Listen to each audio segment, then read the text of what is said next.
Bum ba da da da dum da da dum. Ba da da dum da dum da da dum. May the fourth be with you, everyone, and thank you for joining the Comic Scoop today. This is a special video featuring nothing but Star Wars. And specifically today, this May 4th happens to be a Wednesday, and today we received the very first issue of the new Star Wars Obi-Wan series coming out of Marvel. Here's the cover A, and I had also gotten a Peach Momoko variant cover, which is so fantastic. Back-to-back Obi-Wan Kenobi and Qui-Gon Jinn. Definitely a favorite there. I mean, who doesn't love Qui-Gon? So this is written by Christopher Cantwell and drawn by Ario Anandito, who actually happens to be doing the variant covers for Crimson Reign, the connecting covers, which is actually my very first Star Wars connecting cover. It is almost done. Issue 5 should be coming out next month with the final piece, which will go right here on the side of Run. So normally it's a couple days after the new releases where I get to review, but I had just went through this one since today is the Star Wars Day. And it's a pretty neat issue. I mean, who doesn't like Obi-Wan? And I'm sure we're all excited for the new Obi-Wan series on Disney Plus coming out very soon this month. We start out at Tatooine with the classic old Obi-Wan Kenobi. And he is currently in Tatooine, watching over Luke Skywalker. His little secret mission. Now this issue actually has him reflecting to his childhood. Well, hello there. We have little Obi-Wan Kenobi. And in this issue, Obi-Wan has a friend who is defecting from the Jedi to check on their father, who she's been having these dreams of her father in pain, and needs to go and seek him out. So she leaves, and Obi-Wan follows behind, and they get into some trouble. Obi-Wan eventually turns back around to go back to the Jedi Temple, and is unsure of what has happened to his friend. And so I'm guessing the rest of this series is going to be about the path that has been split between him and his friend, and I'm sure they'll meet once again. It's a nice story. I have a few things here that I would like to shout out since it's Star Wars Day. Give me one moment. So there's this really neat series that Marvel did with Star Wars a few years back, all titled under the appropriate names of Age of Resistance, and then they have each individual characters that they center, like Kylo Ren. There's Supreme Leader Snoke. Then we have Age of Republic. So that is, like during the earlier parts of the prequels. So we have like Count Dooku, Qui-Gon Jinn. And there's definitely, I feel like you can never have too much of Qui-Gon Jinn. He's only in the one movie, and so there's all kinds of things outside of movies that feature him, but there's still not enough. And this is a really good read. Another part of the Age of Republic is Darth Maul, who is 100% easily my favorite character. So I have a lot of things here that I'll feature with Darth Maul. And the last one that I have that's part of this Age of is during the Age of Rebellion and Boba Fett.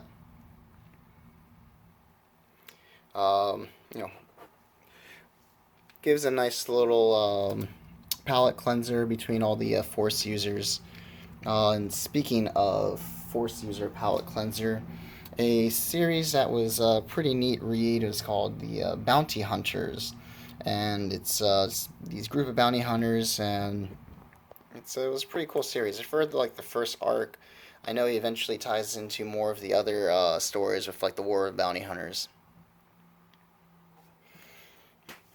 Now I mentioned Darth Maul, so I have quite a few comics here that.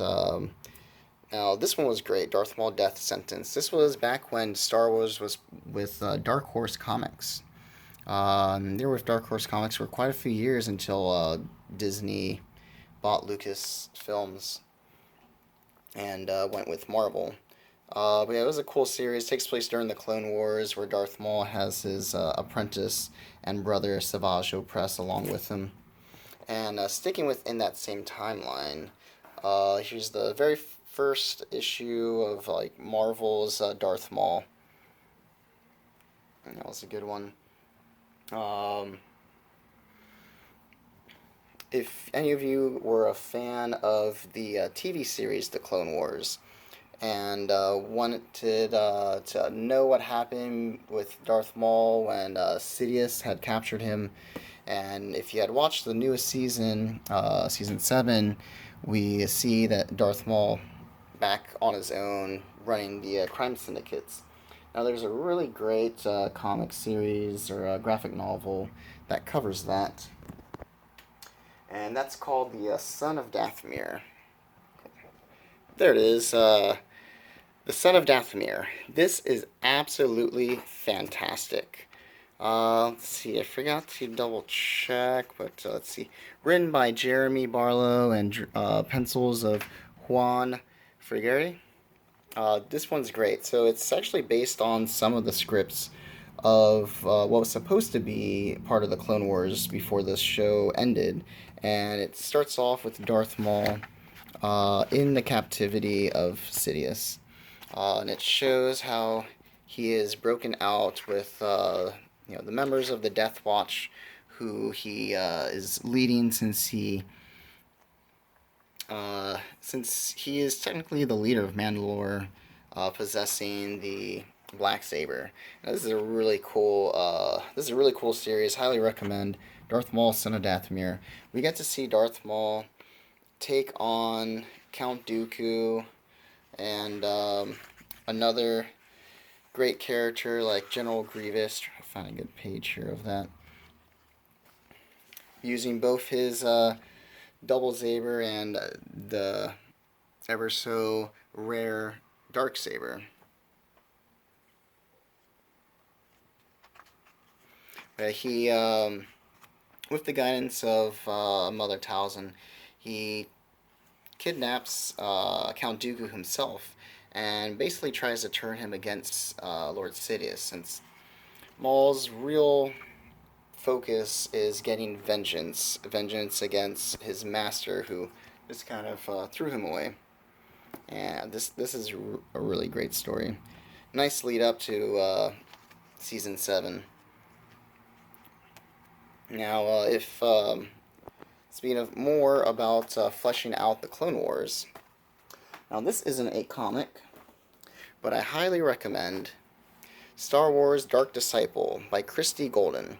This is also based on the would-be scripts for the Clone Wars, and this really fleshes out Asajj Ventress's character, and I absolutely love this.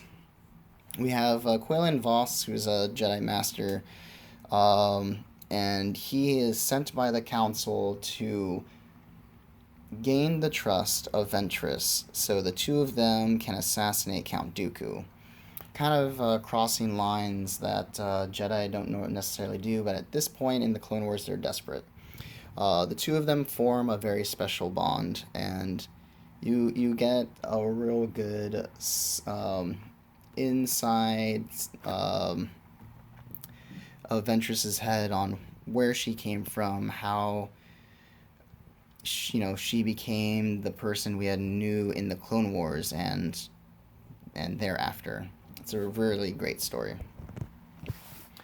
All right, I have one more Well, not necessarily one more, but here's a really great collection: Star Wars: The Infinite Legends. Now this one's really cool. It has a really great cover there, and this cover is supposed to be based on George Lucas's original script for the Star Wars. Now this collection is really neat. We have we basically have what are like what if stories between all three original movies. What if the rebels didn't destroy the Death Star? What if Luke Skywalker didn't leave Dagobah? And they're really great. We have all kinds of different scenarios, like Princess Leia becoming, turning to the dark side. If she was never freed from Vader's capture in A New Hope, and her brother face off. There's a lot of really cool what ifs, and then at the very end of this is just the main reason why I got it was it has a comic version of the original script to the Star Wars. It's definitely a completely different story than what we had come to love in A New Hope.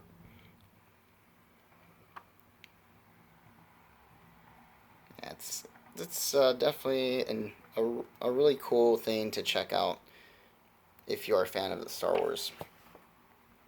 I have a couple more graphic novels here. Um, so Darth Vader, definitely a big focus in the movies, and 100% a fan favorite. Also one of my favorites. This was really cool. This was my first read of a Darth Vader comic, and don't quote me, whatever, but I do think this might be like Marvel's first Darth Vader solo series. After after Disney took over. So this one's cool. Takes place after A New Hope. Uh, Written by Kieron Gillian. And it's really cool. It takes place right after A New Hope, and Darth Vader's basically searching the galaxy to find who this rebel was that destroyed the Death Star. And I really love his intro here. He comes to face Jabba the Hutt, ask him some questions. Um, is this the part? Oh yeah, I love this part right here. Lord Vader, let us not be hasty. And what is it he says here? Mm, hmm. Uh, I feel like I'm skipping a part, but I know like Jabba is insinuating that Vader's using like force trick on him. Like, you call me a Jedi, you know nothing. Mind tricks are not of the dark side. And he just starts choking him out. We prefer force. Vader is so ruthless, and this is a great series to see that in. Because, he takes on like whole troops on his own, and it's really cool. And then you also get to see some of like the backlash of him being in control of like the Death Star, and that's being destroyed under his watch. So he gets kind of like put on a seat back in on his Death Star. Charles Soule also did a really great run on Darth Vader, but I was having trouble finding mine. I do really recommend that one by Charles Soule. That one that takes place like shortly after Episode 3, Revenge of the Sith, and so that's a really great stepping stone to see how Anakin kind of becomes Darth Vader, how he really makes a name for himself in the Empire, because no one really not well yeah, no one really knows that Anakin is Darth Vader, and so there's all these people in the Empire. They're just like, who's this Darth Vader guy? Why is he in charge? And he shows them real quick why he is Vader. It's a really cool series, and that's where they introduce uh, the Sith assassins that Palpatine had created with the Inquisitors and the Grand Inquisitor. It's really cool. So that's a good thing to check out before the Obi-Wan series comes out too, since it will feature some of those Inquisitors. Got a couple more things here I'd like to give a shout out to. Again, not comic books, but definitely some of my favorite Star Wars lore, especially now that all this has been scrubbed as legacy, and now that there's a specific canon. So there's Darth Bane, Path of Destruction, which is a really great story, written by Drew Karpyshyn. And this is about Darth Bane, who is a who is the Sith who basically destroys the Sith Empire and establishes the rule of two, which is what we all know and understand of the Sith from watching the movies. So that's a good one to read. And my most favorite Star Wars book of all is Star Wars Darth Plagueis by James Luceno. This is an absolutely fantastic book. I've read it about 3 different times. And it's the story of how Plagueis took over the Sith after killing his master.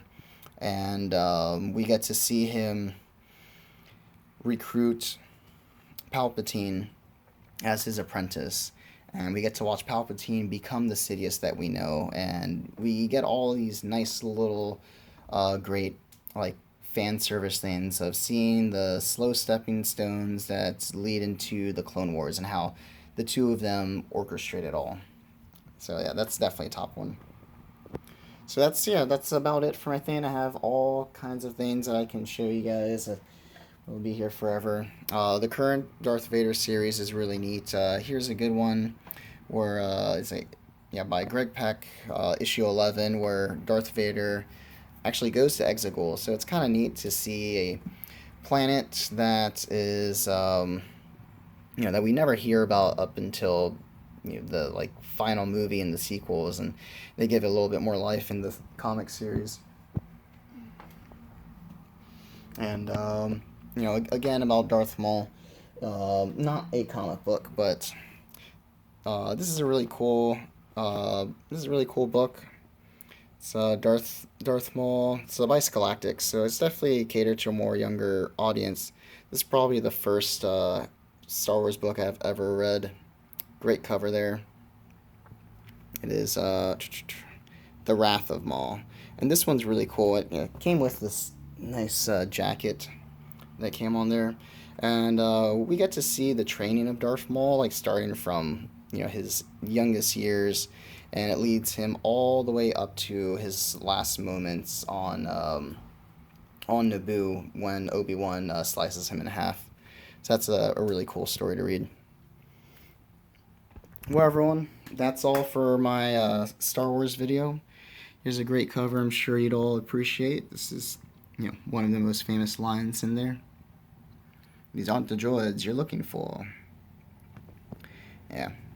But I appreciate you all taking a moment to watch this, and I hope you all have a great May 4th. Do something fun and Star Warsy. Watch A New Hope. I know I'm going to check out the Book of Boba Fett later today. Well, y'all have a nice day, and may the 4th be with you.